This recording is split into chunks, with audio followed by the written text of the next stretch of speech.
What's up, guys? You are on the air and off the books with Bethann and Samantha and Brittany, the YA librarian. Hello again. Well, she's actually not back. She's here first. But since we recorded next week's episode first, she's technically back. So I'll let you figure it out. Whoa. I never left. Exactly. Okay, so today we are going to be talking about books that a single book that we have recently read that we really, really enjoyed. And you can find all these books at the library, so don't worry. We're not going to suggest books that Samantha reads on Amazon and that nobody can find. You're welcome. So, all right, Bethann, do you want to tell us about your reads first? Oh, sure. Well, your singular read. So, my one and only read. One read, not two, just one. I just lost it. Okay, there it The is. reason you didn't finish the last book. This is the reason why I didn't finish it. Wait, Yes. question number 1, did you finish this book? Yes. Okay, so you can talk about it. We'll allow it. We'll allow it. Allow. I need police here. Bullying happening. Okay, so by John Scalzi, I think. Scalzi. It's the Kaiju Preservation Society. And I think this actually just came out in March 14th. It's the one with the little card on the cover in the blood bushes. splattered Yeah, is it across good? It's very good, but I don't think that you'll like it. Okay. But you might. It's very sci-fi. Okay. So it's actually a short, it's considered a novella, but it took me forever. So take that for what you will. So it's actually about the beginning of COVID coming through. And it's about this guy named Jamie Gray, who is working for this company kind of like Uber Eats called Food Mood. And it's spelled like F-U with the umlauts, D-M-U umlauts. It's really ridiculous. I really hated it. Still looking like Fud Mud. 100% said that a million times reading it. Exactly. Yes. Alrighty. So it's about this guy who's working for this company, and he goes in to pitch this thing to his boss, all right, like the CEO of the company, and he's immediately fired, okay, and then offered a job to be a deliberator is what he's called, which is actually is stolen from, I believe they said like a game or something like that. I can't remember, or a book. Anyway, so he's like, I'm not going to do that. Like, you can't fire me and then hand me a dumb job, or whatever, even though people make $1 million delivering food.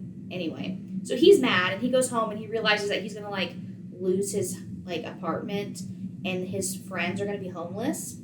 So he decides he's going to take the job being this deliberator. And while he's deliberating, all right, he's talking to this guy that he went to college with, who had read his thesis statement, because the dude actually almost has a doctorate.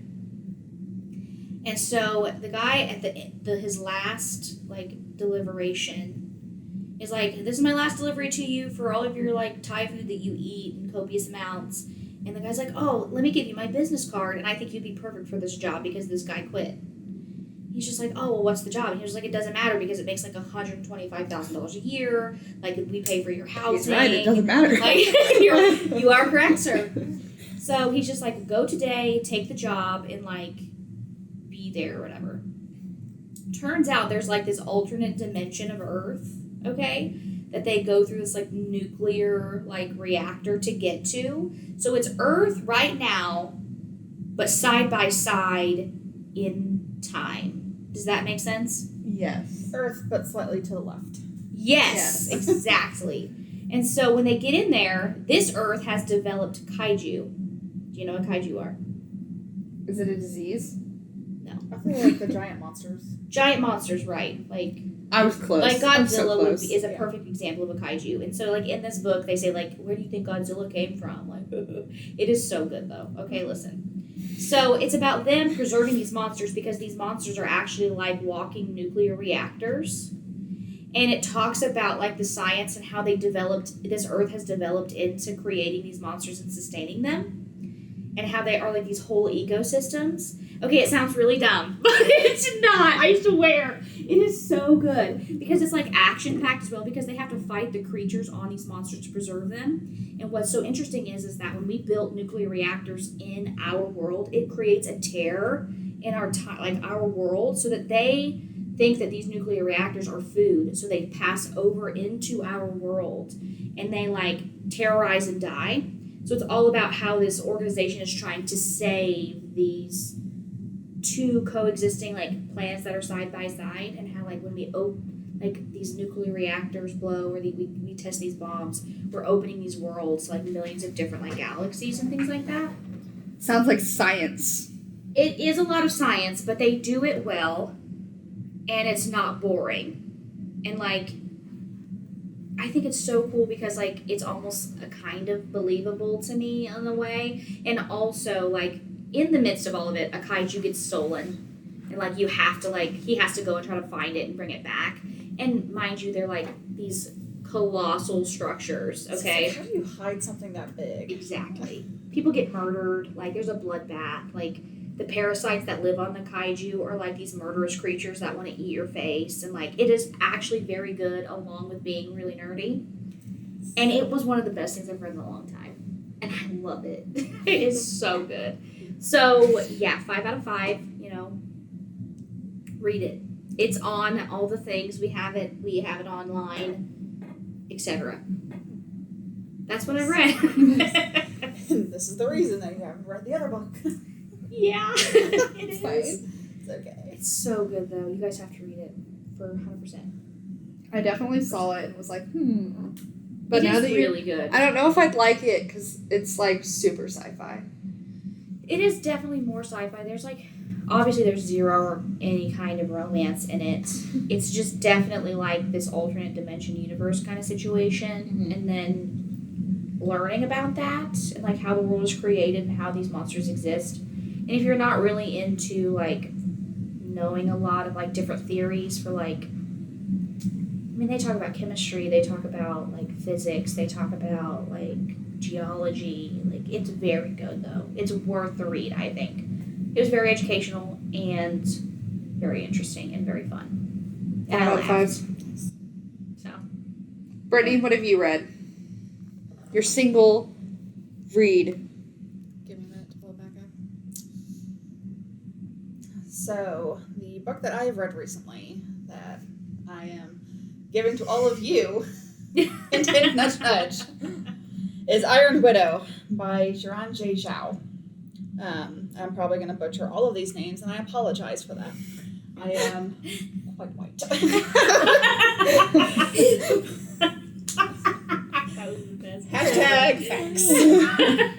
No cap. So, Oh man, that's great. Iron Widow is this retelling of Chinese history of China's first and only female emperor, Wu Zetian.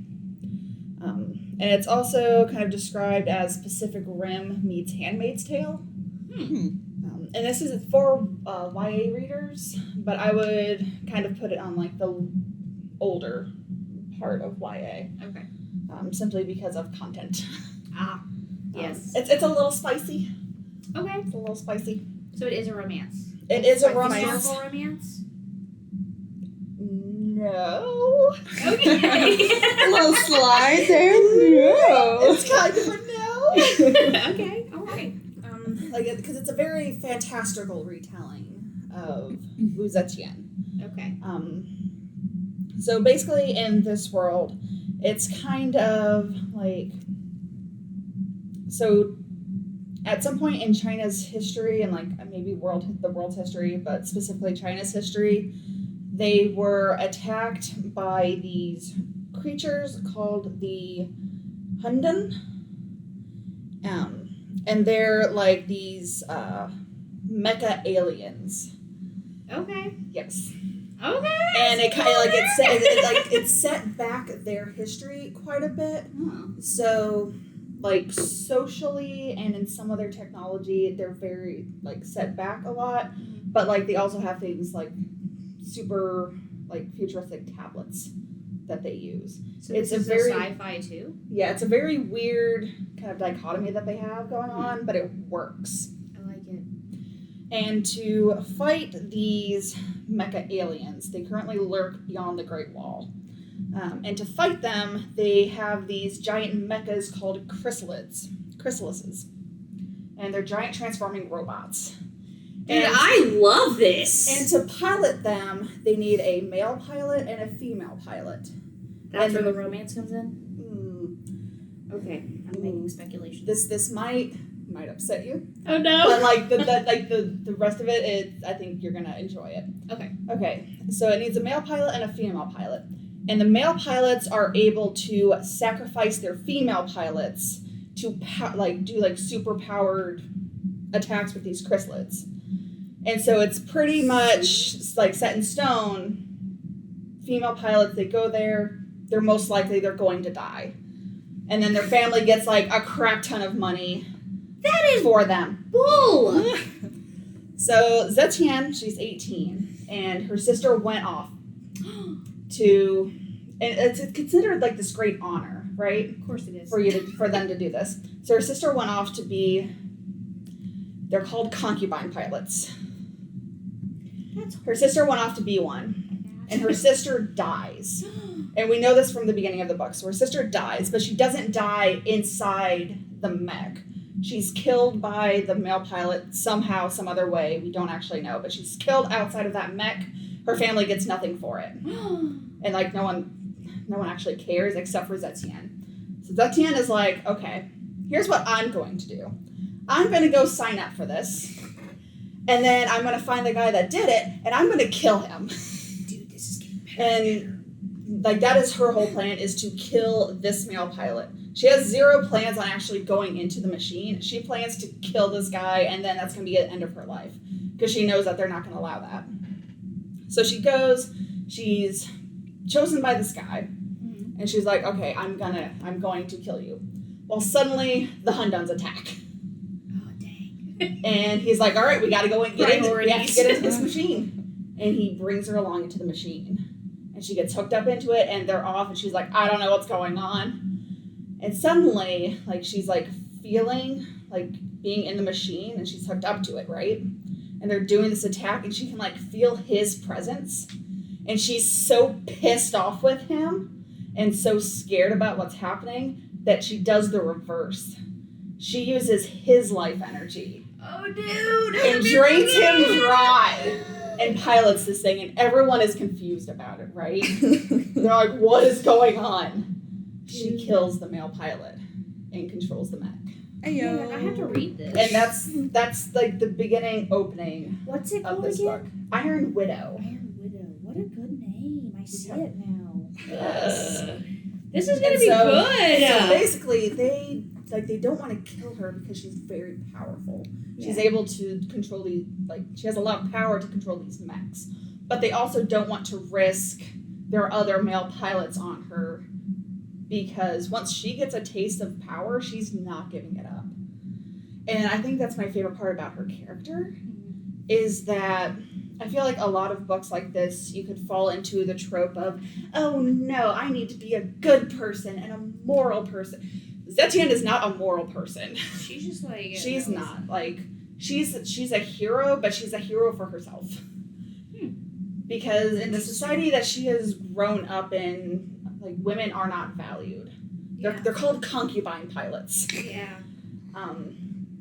And so she's very much like, I don't care about any of you. I am here for me. I'm here for other women. I'm not here for you. I like it. And like throughout the story, she's making that very clear. Like, I will kill all of you and myself. I do not care. She's a savage. I like it. Like, she Man. starts off kind of feral and just goes Keeps off. going. Just keeps going. And it's fantastic. So 5 out of 5 for you? 5 out of 5. Also, to try and like rein her in line, they pair her with this other male pilot who's like energy is like off the charts, and like they're hoping that they'll keep each other in line, because he's always killed his female pilots. She can suck the energy out of the male pilots. They're hoping they'll level out, and that's where the romance comes in, because they start to understand each other while they're going through this. But also another potential romance comes into the picture. But it ends in polyamory. They're all together. Multiple. Oh. They're all together, and they're all cool with it. Wait, what one's that one? Yeah, so the other love interest is like someone from her past, someone that she knew like growing up, was really cool with, would have liked to have been with, but like she had this plan to go kill a male pilot and then herself. So she's like, can't do that. Yeah. And then she starts getting close to this male pilot, and then the other guy comes in. And normally you'd be like, oh gosh, here we go, love triangle. That's great. And there's like a little friction from that, but then they're just like, nah, Sure. why not all? Why not? It's all happening. Why not? I want to read this, but I'm scared. You shouldn't be too scared. I think after we get to that really part, she's gonna be like, "What does this mean?" Remind me. So what like this it is is YA, so it doesn't Okay. get that spicy. It has what I don't know how to describe it. I had a word for it and I lost it. It's nondescript sexuality. So like you know that What's it's happening is happening. but it's not Don't know the descriptive. details. They're not using the big words. Like it's Like polyamory. Apparently, I didn't even know what it meant. I don't know. What do I call it? I don't Do we know. need to break up the word? we're gonna learn you. I really was like, wait, I know what that means, but I can't think of it right now. Like, what? I knew it. I knew it. After you told me, I knew. Yeah. Well, that was embarrassing. This one's also going to be having a sequel. I don't know if it's going to be a duology or not, Man, but it will be having a sequel. That's Highly like recommend a wild ride. It is, and it's really fun just to be on the ride with her. Yeah. I will give sort of a trigger warning. Obviously, we're dealing with a lot of sexism. Yeah. And with that comes the possibility of sexual abuse. And there is at least 2 spots in it where the first one is the threat of it happening. The second one, you know something happens, but it doesn't describe it. So I will go ahead and put that out there. But I will also say that it doesn't stop her from doing what she's doing. Like, it's just this is the thing I have to do. I'm going to do it and get on with my life. Yeah. So she doesn't worry about it. She doesn't hang on it. It just is what it is. So I will give that Sounds little good. trigger warning. 5 out of 5. 5 out of 5. I love it. It's fantastic. The author also has a YouTube channel. Highly recommend looking her up. I'm going to. Because she explains the history of Wu Zetian. And you don't actually need it to enjoy this book, but having it made it better to read. Yeah. She also kind of explains how to pronounce some of the names in the book. That's cool.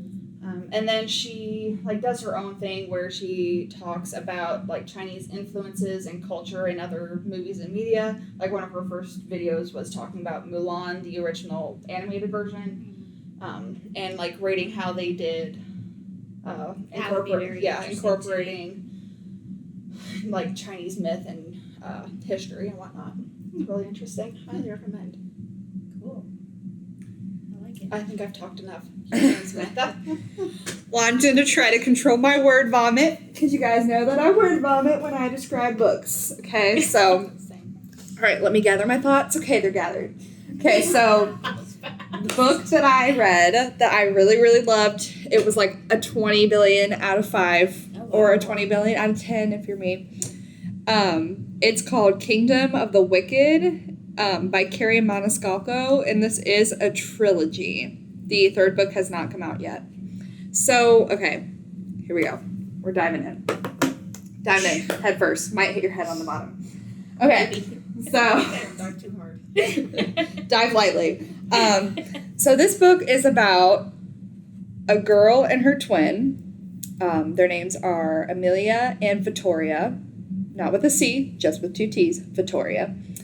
And they are living as witches, and it is a time period where there are, it's basically like the super religious people versus the witches. And they just kind of live, and nobody really knows who the witches are. They're kind of like in their secrecy, so, you know, obviously they don't get murdered. So it ends up there's these young witches from ages like 16 to 18 that keep showing up dead with their hearts ripped out. And so Amelia's twin Vittoria ends up being one of the victims. And so, of course, Amelia is distraught, and she's like, what's going on? Like, why did this happen? So she kind of destroys and ransacks their room, and she ends up finding this diary of Vittoria's, and she's finding out that Vittoria was into dark magic, and that she was trying to basically bring one of the 7 princes of hell, which are like your 7 deadly sins, so like pride, lust, greed, all of those. So she was trying to bring one to their world so that she can make a deal basically with the devil. And Amelia doesn't know. Yeah, and nobody knows what this deal is. So basically Amelia's like, WTF, I'm going to go figure out what the heck's going on. So she goes and she figures out how to conjure up one of the princes of hell. So she does her little magic thing, and this man appears. And of course, from what she's been told, these princes of hell are like basically like demon creatures that are like, they're like scary. They've got like red eyes. So when she conjures up this dude who's like 20, looks like he's 20 something years old. Beach bod dude. Yeah, so this guy appears, and it ends up being the Prince of Wrath. And so she makes a deal with Wrath that if he helps her figure out what's happening, what had happened to her sister and all these witches, that she will marry the Prince of Pride. Because Pride, his whole goal is to find himself a bride. And that is why they think that's why Vittoria was killed. But it turns out that's not why she was killed. So basically, Wrath and Amelia kind of make this deal that they're going to be cool with each other, like truce, like we're not going to kill each other, and we're going to work together to figure out what happened. So basically, she keeps running into these princes of hell that have somehow been conjured into the real world. So she runs into the Prince of Envy, which he is the owner of like a bar, like a dive bar. And then she runs into the Prince of Greed and obviously Pride. So basically this whole time, they're just trying to figure out what happened. And towards the end, this is a spoiler. So stop here if you don't want a spoiler, blah, blah, blah, blah, blah. Boop. So obviously, you guys probably know that Wrath has got like an attachment to her. And Wait, I thought she was marrying Pride. She is. She has to marry Pride. Oh. So Wrath has an attachment to her, and he's like, I will protect you till my death. Like nothing. God. I will. They make a blood pact. Nothing will ever happen to you. And so, towards the end, does Pride like try to kill her, and he's like, no way, man, and like. So okay. Am I right? Okay. So okay. Towards the end, Pride and Greed basically take her whole entire family, well, what's left of her family, minus her sister, Cold yikes, man.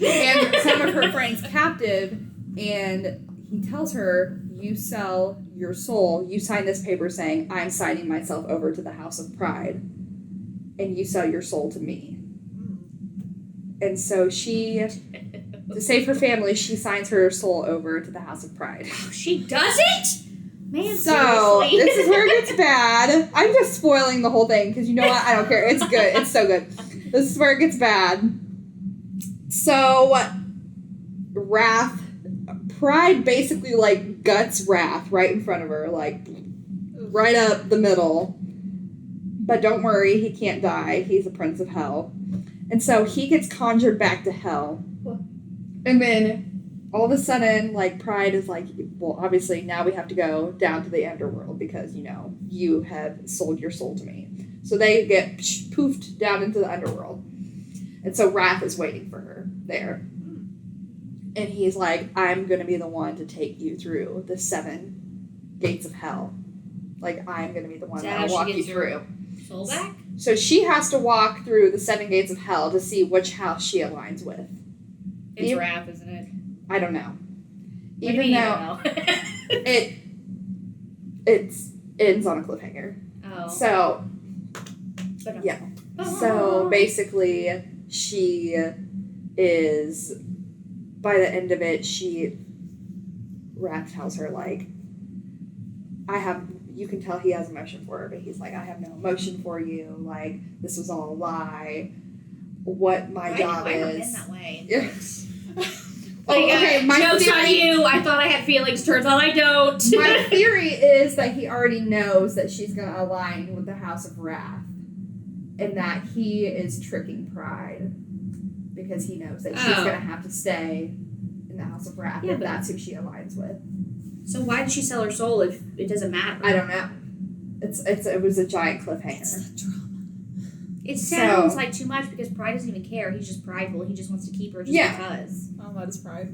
So Pride, but the whole reason he wants a bride is because he, like, is cursed. And so if he doesn't find a bride, I believe that he just, like, dies. Like, he can never come back.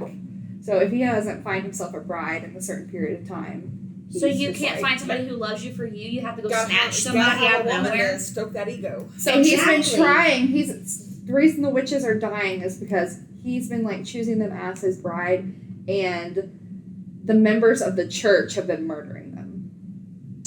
Oh. Yeah. So. Most unfortunate. Jeez, ripping their hearts out? Come on, church. Well, they're giving it over to a demon prince. That's okay, but so still, that's a little drastic. She confronts her old boyfriend, which is the one who killed her sister. Oh. She confronts him because he's part of the church. And she's like, well, what are the hearts for? And he's like, what do you mean? And they leave it at that. They don't go. And I'm just like, They're probably worshiping some crazy blah, blah, blah. You're just going to leave?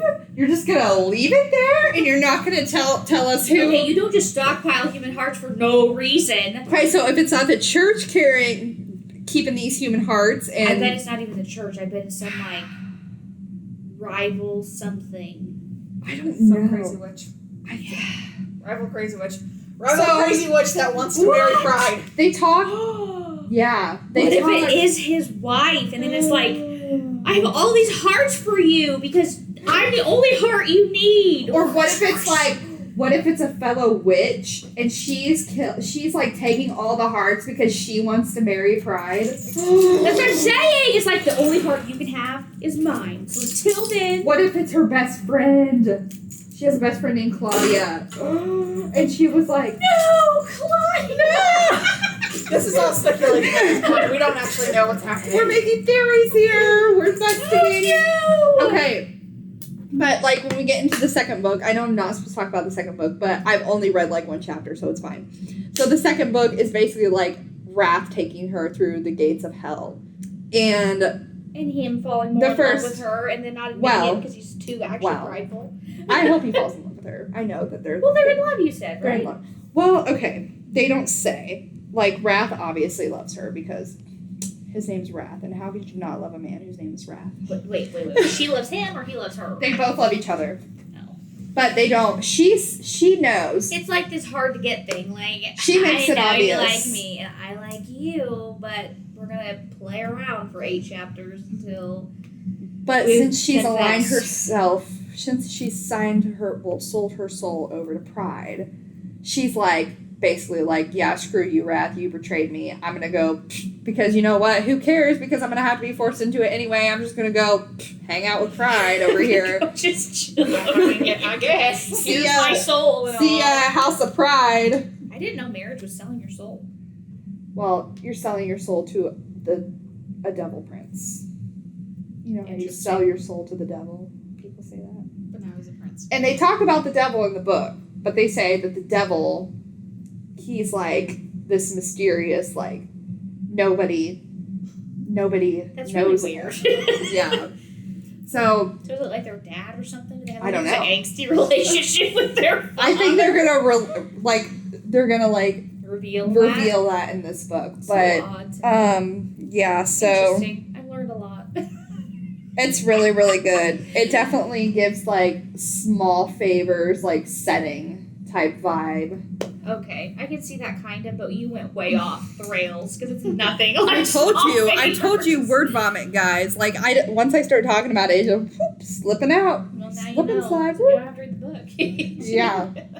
But you guys need to read it, and then you need to read the second book, because I can't tell you what happened. You're welcome. All I know is that they have made it to the house. You don't even have to read the first chapter. The Gates of Lust. Start on chapter 2. And it starts out spicy, so if you guys like that, then check it. I'll just have Samantha tell me what happens. Yeah, you can skip the first chapter. You can skip the Gates of Lust, and then you can read on. Then I can safely trot from there. Yeah. Samantha will give you this Cliff Notes version. Yeah. Do you want me to draw you pictures? No! So yes, Kingdom of the Wicked by Carrie Maniscalco, 12 billion out of 5. Would recommend. You've heard it here first, folks. Yes, and the third book is coming out in like September, I think. So I will be pre-ordering that trilogy, even though Brittany and Bethann told me to put my phone down. So, She saw the box set and then it was over. side note, I actually don't listen to them at all, so I will be pre-ordering that box set. R.I.P. your bank account. You know what? Keep them away from Samuel. He'll be in the tub floating around. You don't have money forever. That's very. Might as well let it go now. No, mine goes to bills, okay?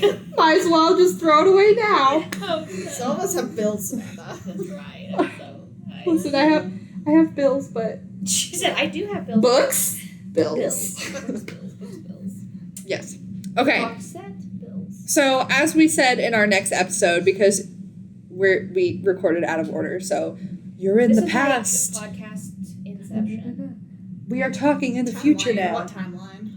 Yes. So jumping into the future of our next episode, Brittany is on the next episode as well. Shout out to Brittany, woohoo! She's the real MVP. We actually harassed her into staying for this episode. We did. Just can't get rid of me. We actually threatened her life twice. They sure did. So she For will. legal reasons, this is a joke. For legal reasons, it's a joke. Or Yes. is it? Dun, dun, dun. Blink No, twice. it if you're in is. trouble. I am Don't you blinking dare somewhere. come for me, Doug. Brittany is safe up here at ATD. Brittany is not in danger. Wink, wink. I am blinking many times. Please send help. So yes, we will be talking. Next episode is what would Brittany read, and I guess you will find out on the next episode. What would Brittany read? I guess it should be what else would Brittany read, because I just shared what I would read. Yes. True. So what else would Brittany read besides Iron Window? And you will find out on next week's episode. We will not tell you. You have to listen. So we will see you guys next week, and have a great day. Bye. Bye. Bye.